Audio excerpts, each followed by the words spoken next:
you should learn to say thank you. Everyone knows the story of Joseph in Genesis and how he was hated by his brothers because of a dream that God had given him. So they sold him into slavery.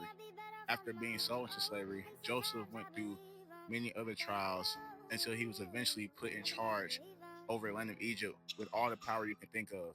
After a few years, the same brothers who sold him into slavery and caused things to go wrong in his life needed him because of the famine that was over the land, and Egypt was the only one who had food at the time.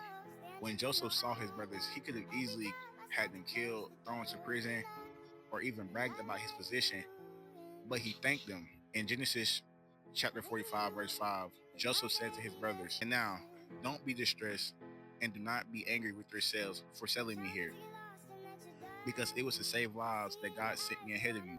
Then in verse 8, he said to them, "So then, it was not you who sent me here, but God.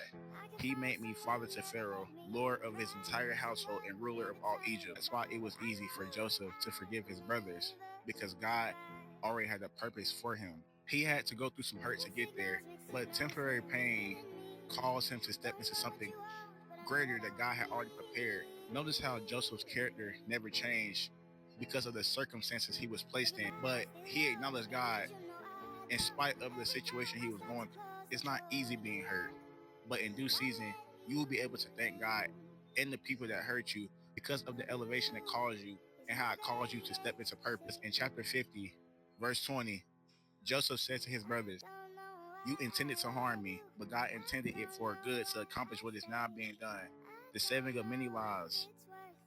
Pain leads to purpose. Y'all get fit. Be blessed.